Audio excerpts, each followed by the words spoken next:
एउटा उद्यमी व्यवसायी हुनुहुन्छ।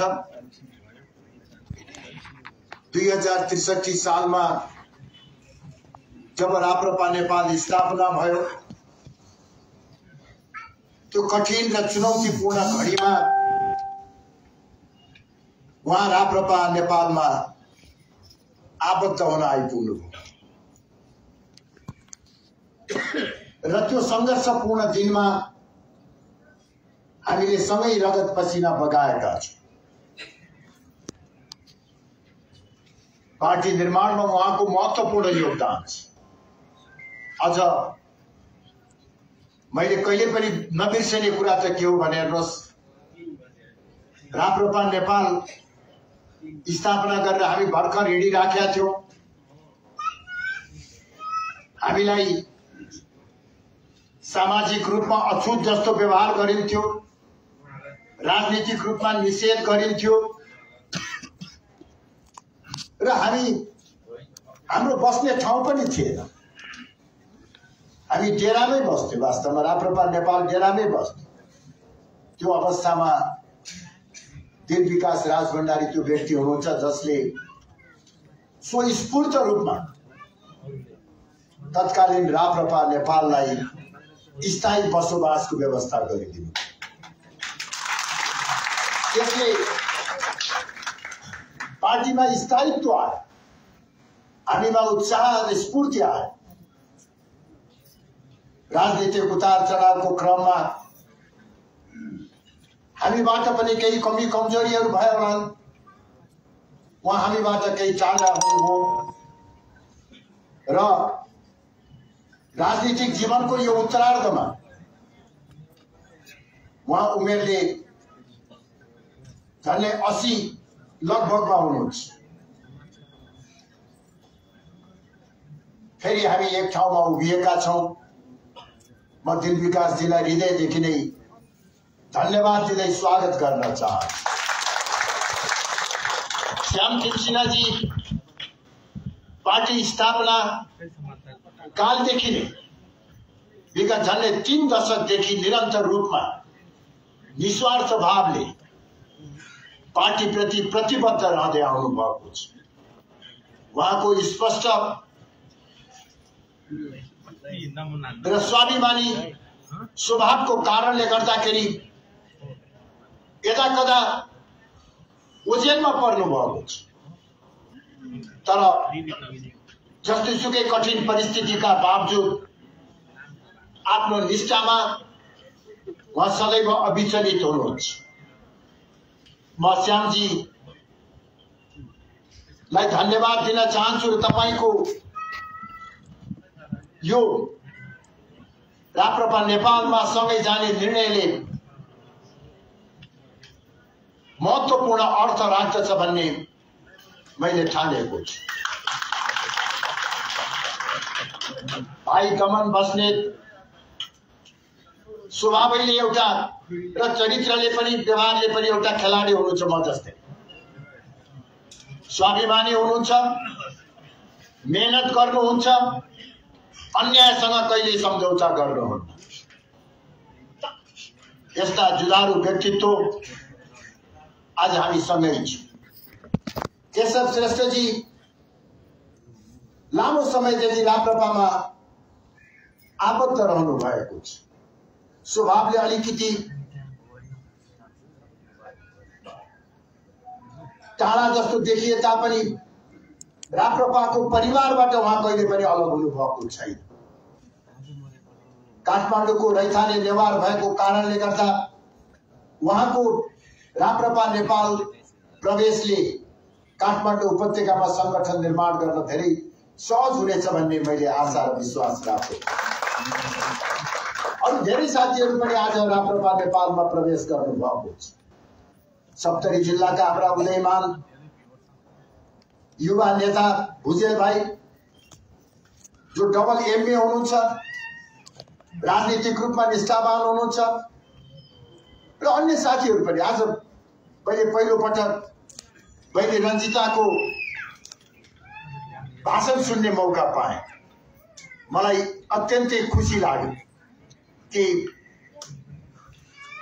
एक प्रकारले फ्ललेस रूपमा, त्रुटि रहित रूपमा धारा प्रवाह उहाँले जुन आफ्नो अभिव्यक्ति राख्नुभयो,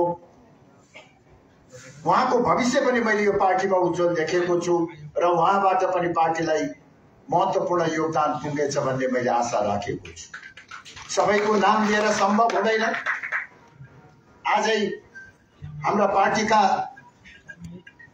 सहमहामन्त्री नरप्रसाद थापाको सक्रियतामा केही अरू महत्त्वपूर्ण व्यक्तिहरू पनि पार्टीमा प्रवेश गर्नुभएको छ। देवी न्यौपाने पार्टीमा हार्दिक स्वागत गर्न चाहन्छु, बधाई दिन चाहन्छु र तपाईहरु सबैको मेहनतबाट राप्रपालाई देशको एउटा बलियो राष्ट्रवादी शक्ति बनाउने अभियानमा महत्त्वपूर्ण योगदान पुग्नेछ भन्ने मैले आशा र विश्वास लिएको छु। दिलनाथजी, दिलविकासजी, श्यामजी लगायतका साथीहरूको राप्रपा नेपालमा सक्रियताबाट देशव्यापी रूपमा नै एउटा सशक्त र सकारात्मक सन्देश प्रवाह भएको छ। नेपालको राष्ट्रिय राजनीतिमा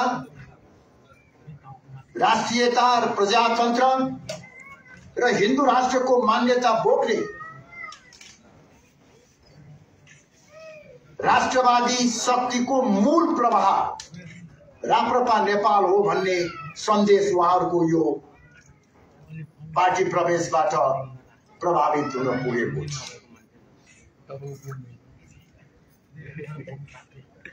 अहिले हामी एउटा बलियो राष्ट्रवादी प्रजातान्त्रिक शक्ति निर्माण गर्ने अभियानमा छ। तपाई हामी सबैलाई थाहा छ, 2062 साल मंसिर 6 गते भारतको राजधानी नयाँ दिल्लीमा भारतीय शासक वर्गको प्रत्यक्ष सहयोग र संलग्नतामा 12 बुँदे समझदारी भयो। त्यसपछि देशमा आन्दोलन भयो र आन्दोलनपछि महत्त्वपूर्ण राजनीतिक परिवर्तन भयो। हामी परिवर्तनका विरोधी होइनौं, तर त्यो परिवर्तनलाई कार्यान्वयन गर्ने क्रममा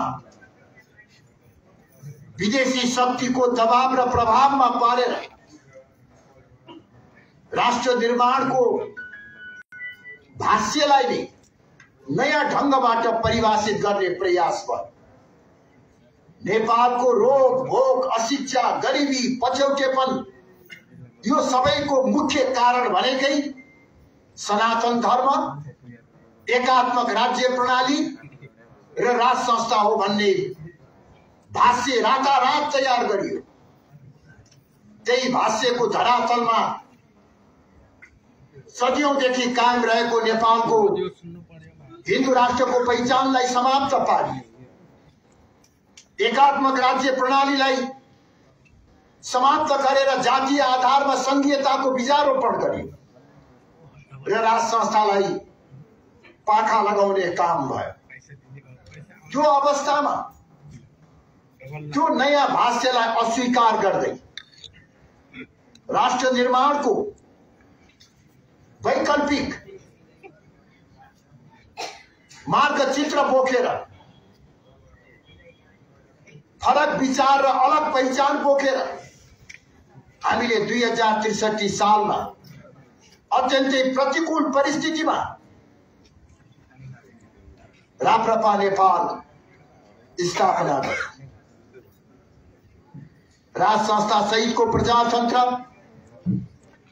सर्वधर्म समभाव र पूर्ण धार्मिक स्वतन्त्रता सहितको हिन्दू राष्ट्र र सुदृढ स्थानीय स्वायत्त शासन प्रणाली जस्ता मान्यतामा आधारित संवर्धनवादी दर्शनलाई हामीले आत्मसात गरेर अगाडि बढ्यौं। छोटो समयमा नै 2070 सालको संविधान सभाको चुनावसम्म आइपुग्दा नेपाली जनताले विश्वास गरेर राप्रपा नेपाललाई नेपाली कांग्रेस, नेकपा एमाले र माओवादी पछिको चौथो ठूलो शक्तिको रूपमा राप्रपा नेपाललाई स्थापित गराए। नेपाली जनताले राप्रपा नेपाललाई राष्ट्रवादी विचारधारा बोक्ने मूल शक्तिको रूपमा स्थापित गर्यो। 2072 सालमा संविधान जारी भयो। संविधान जारी भएपछि पार्टी ठूलो बनाउने अति महत्वाकांक्षा राख्दा हामीले एकपछि अर्को गर्दै गल्तीहरू गर्न थाल्यौं। पार्टी ठूलो बनाउने अति महत्वाकांक्षाको नाउँमा हामीले गलत प्रवृत्तिसँग सम्झौता गर्यौं। पार्टी भित्र असहज परिपाटी बसाउने काम गरे,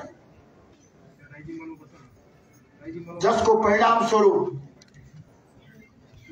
हामीले 2073 सालपछि बाटो बिरायो।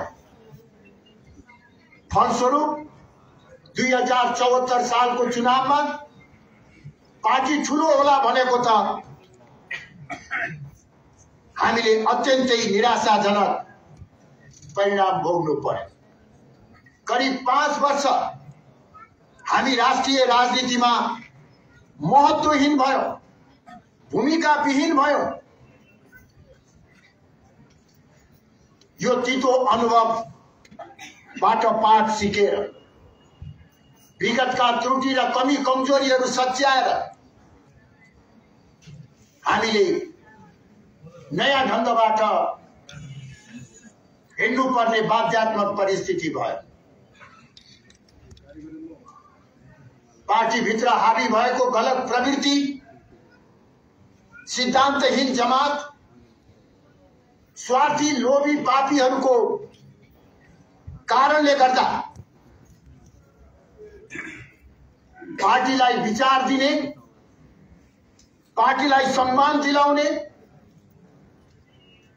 पार्टीको संगठन निर्माण गर्ने हामीले पार्टीबाट विस्थापित हुने अवस्था सिर्जना भयो। यो रहरले होइन, बाध्यात्मक परिस्थितिमा हामीले नयाँ ढंगबाट अघि बढ्नुपर्ने आवश्यकता पर्यो। त्यो पृष्ठभूमिमा हाम्रो अनुपस्थितिमा अत्यन्तै दुःख कष्ट सहेर भए पनि राप्रपा नेपाललाई जीवन्त राख्ने लाक्पा तामाङले हामीलाई एक दिन आएर भन्नुभयो, तपाईलाई एक दिन यस्तो अवस्था आउला भन्ने सोचेरै हामीले राप्रपा नेपाल जीवित राखेका छौं। तपाईको नासो अब तपाईले जिम्मा लिनुहोस् भनेर भनेपछि हामीले 2078 साल फागुन 7 गते राप्रपा नेपाललाई पुनर्जागृत गर्यो। पुनर्जागृत राप्रपा नेपालले विगतबाट पाठ सिकेर आफ्ना विचार, मूल्य, मान्यतालाई समयानुकूल परिमार्जन गरेको छ। वास्तवमा 2063 सालमा जुन हामीले एउटा राष्ट्रवादी शक्ति निर्माण गर्ने लक्ष्य राखेका थियौं, को अवस्थामा त्यसको आवश्यकता झन् टड्कारो हुन गयो। यो 16 वर्षको अवधिमा व्यवस्थाहरू परिवर्तन भयो, तर जनताको अवस्थामा सुधार भएन। जनताले सकारात्मक राज्य सत्तामा कब्जा जमाएर अहिले मुलुकमा सर्वसत्तावादी प्रवृत्ति लाद्ने काम भइराखेको छ। नेपालकै इतिहासमा राष्ट्रियता अहिले सर्वाधिक कमजोर अवस्थामा पुगेको छ। बाह्य शक्तिको चलखेल र प्रभाव तीव्र रूपले बढेको छ। नेपाल विदेशी शक्तिहरूको रणनीतिक प्रतिस्पर्धा स्थल बन्न सक्ने खतरा देखिएको छ। चाहे त्यो एमसीसी को कुरा गर्नुहोस्, चाहे त्यो एसपीपी को कुरा गर्नुहोस्, चाहे त्यो बीआरआई को कुरा गर्नुहोस्, यी सबै विषय वा प्रसङ्गमा विश्वका महाराष्ट्र शक्तिहरूको रणनीतिक प्रतिस्पर्धा स्थलको रूपमा नेपाल परिणत हुन गइराखेको छ। प्रमुख दलका नेताहरूको अकर्मण्यता र सत्ता लोलुपताको कारणले गर्दाखेरि विदेशीहरूको चलखेल र प्रभाव बढेर गयो। चुनाव नजिक आउँदैछ। अहिले विदेशी शक्तिहरू आफ्नो स्वार्थ परिपूर्ति गर्ने पात्रको खोजीमा रहिराखेका छन्। नेपाल भित्रै पनि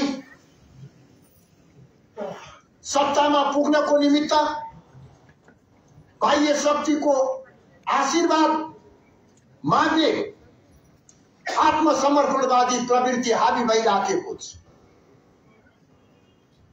विदेशी शक्तिहरू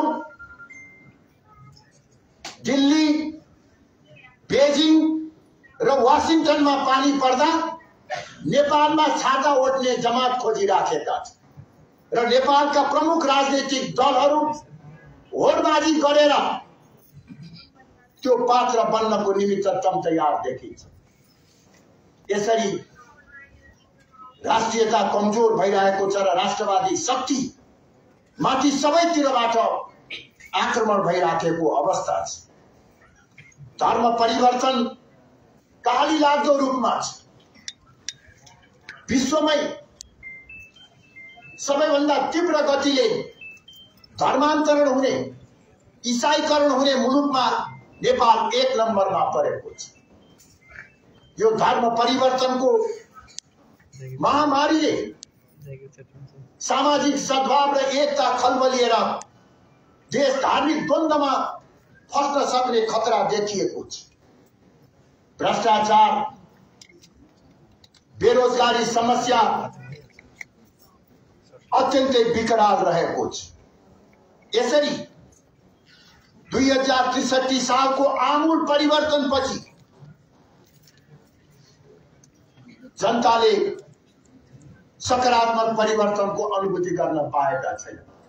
अर्थतन्त्र संकटग्रस्त हुँदै गइराखेको छ।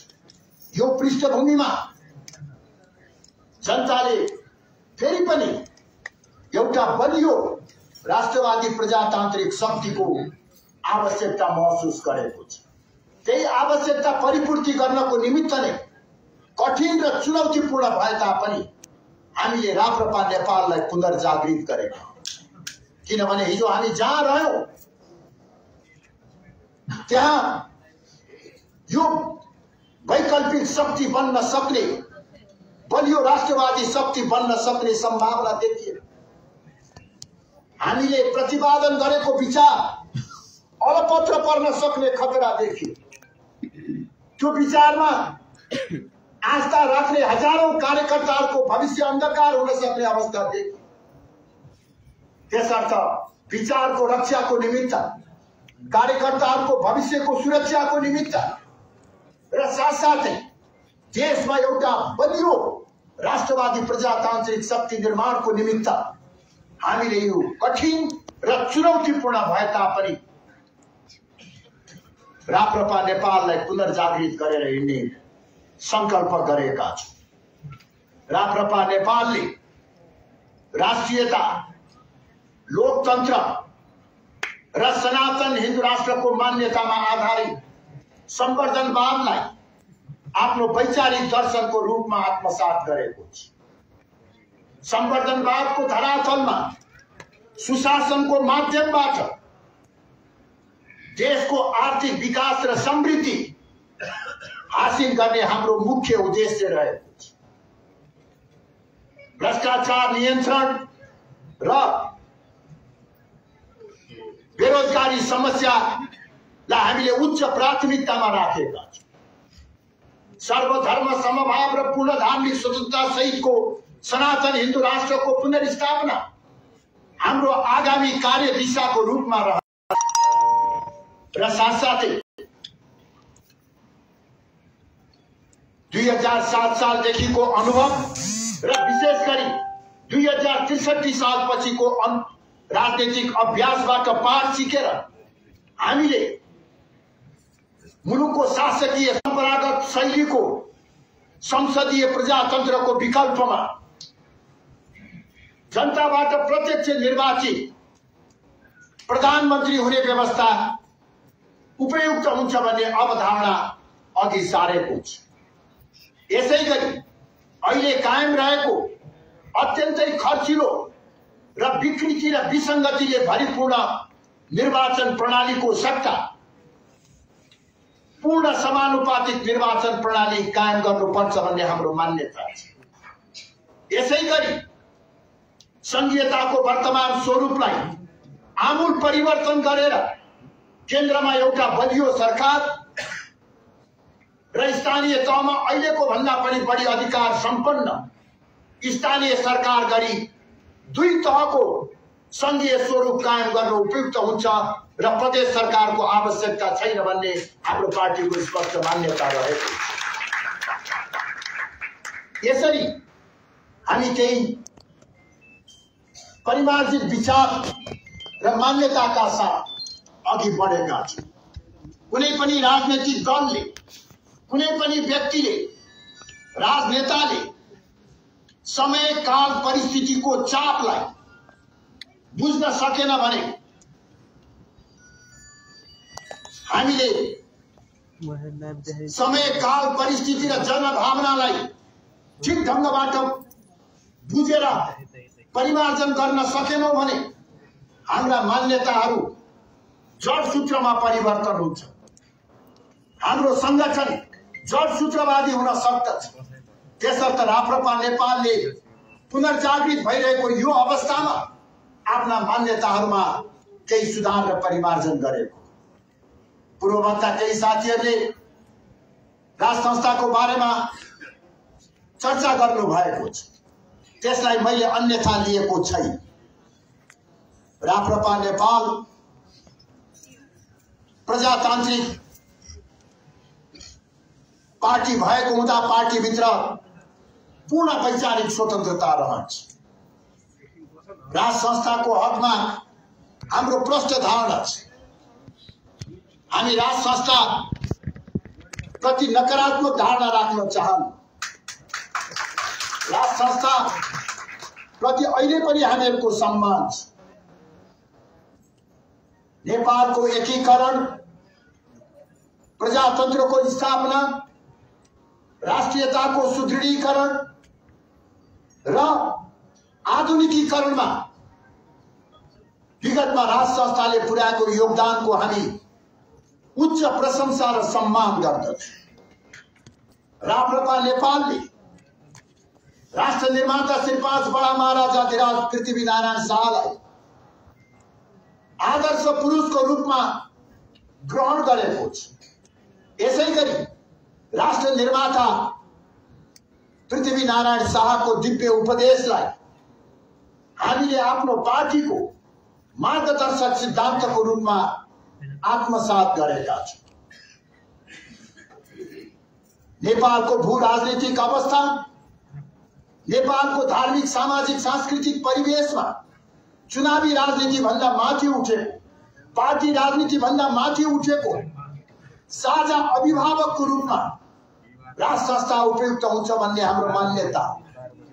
तर विगत 16 वर्षको घटनाक्रमले त्यो मान्यतामाथि गम्भीर आघात पुग्नता यो वास्तविकतालाई दृष्टिगत गर्दै राप्रपा नेपालले राज संस्था प्रति सम्मान कायम राख्दै हाललाई राज संस्था पुनर्स्थापनाको एजेन्डालाई आफ्नो कार्यनीतिको रूपमा राखेको छैन। यसमा पनि हामी प्रस्तुत छौं। यो विचारलाई यो मान्यताको बहसलाई हामी पार्टीभित्र तलैसम्म लैजान्छौँ र उपयुक्त समयमा पार्टीको उपयुक्त निकायबाट यस सम्बन्धमा हामी निकास पनि खोज्दछौँ। र म यो पनि यहाँ निवेदन गर्न चाहन्छु कि वास्तवमा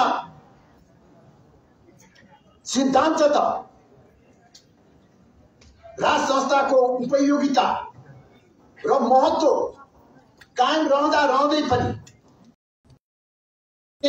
कार्यनीति नबनाउँदै पनि म पार्टीका तमाम कार्यकर्ता साथीहरू र तपाईहरू मार्फत सम्पूर्ण राष्ट्रवादी नेपाली दाजुभाइ दिदीबहिनीहरूलाई भन्न चाहन्छु, पहिला हामी पार्टी बलियो बनाऊ, राष्ट्रवादी शक्ति बलियो बनाऊ।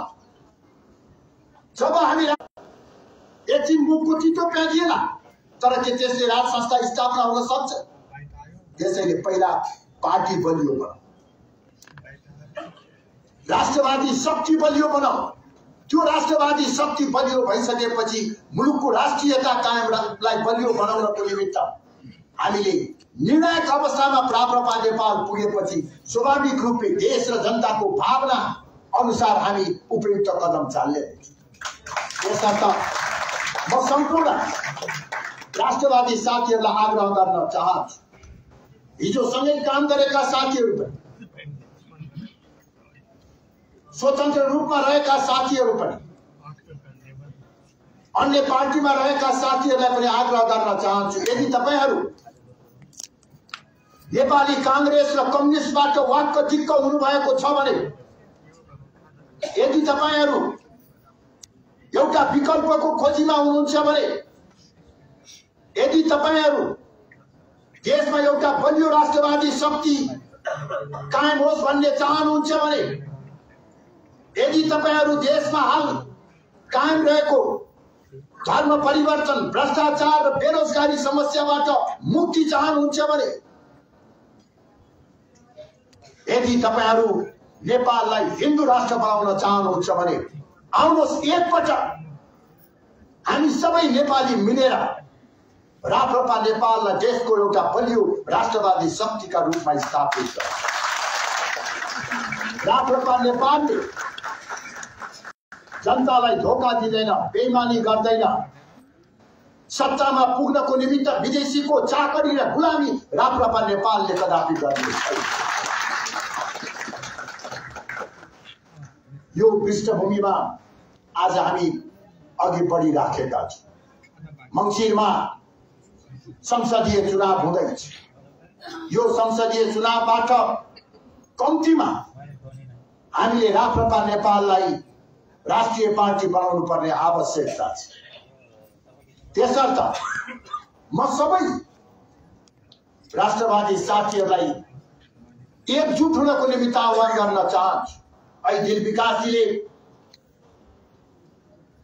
राप्रपाका साथीहरू राजेन्द्र लिङ्गदेलजीको नाम समेत लिएर सबैलाई समेट्ने प्रस्ताव राख्नु भएको छ।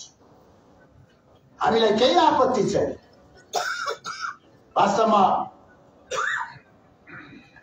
यदि राप्रपा नेपालले लिएको विचार प्रति उहाँहरू सद्भाव राख्नुहुन्छ भने एकताको ढोका जहिले पनि खुला छ। यदि एकता यो हुन सक्दैन भने पनि त्यहाँ रहेका राष्ट्रवादी साथीहरू, हिन्दू राष्ट्र चाहने साथीहरू मात्र होइन, राज संस्था पुनर्स्थापना होस् भन्ने चाहनेहरूले पनि जुन बाटोबाट अहिले राप्रपालाई अगाडि बढाउन स्थापना गर्न चाहनुहुन्छ भने पनि राप्रपा नेपाललाई पहिला बलियो बनाउनु, यो अभियानमा सहभागी हुनु। हामी राज संस्था विरोधी होइनौँ। झन्डै 40-50 वर्ष लामो राजा र राज संस्थासँग निकट सम्बन्ध कायम राखेर काम गरेको व्यक्ति भएको नाताले पनि राजा वा राज संस्था प्रति मेरो अहिले पनि माया छ, सम्मान छ। कुनै पनि आफूलाई राजावादी भन्ने भन्दा अहिले पनि म आफूलाई 1 इन्च पनि कम राजावादी ठान्दिनँ। तर मैले अघि नै भने देश काल परिस्थिति र जनभावनाको सम्मान गरेर कहिलेकाहीँ मन भारी गरेर भए पनि हामीले केही साहसिक निर्णयहरू गर्नुपर्ने हुन्छ। केही साहसिक निर्णय गर्दै राप्रपा नेपाल अघि बढिराखेको छ। त्यसर्थ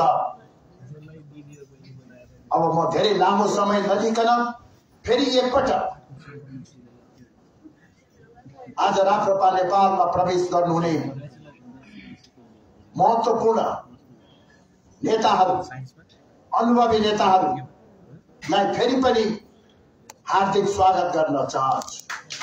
तपाईँहरूलाई निश्चय पनि तपाईँहरूले चाहे पनि नचाहे पनि पार्टीले जिम्मेवारी दिन्छ नै, र त्यो जिम्मेवारीलाई तपाईँहरूले आगामी दिनमा सशक्त ढङ्गबाट, तपाईँहरूलाई पनि मेरो आग्रह छ, एउटा इख राखेर कसैका विरुद्धमा होइन, कसैप्रति आक्रोशित भएर होइन, राप्रपा नेपाललाई एक पटक यो देशको सबैभन्दा ठुलो शक्ति बनाउँछु भन्ने इख राखेर काम गर्नको निमित्त तपाईहरु सबलाई र सबै साथीहरुलाई आह्वान गर्दछु र तपाईहरु सबैले यहाँ उपस्थित हुनुभएका साथीहरुलाई म पार्टीको तर्फबाट एउटा सूचना पनि दिन चाहन्छु। भोलि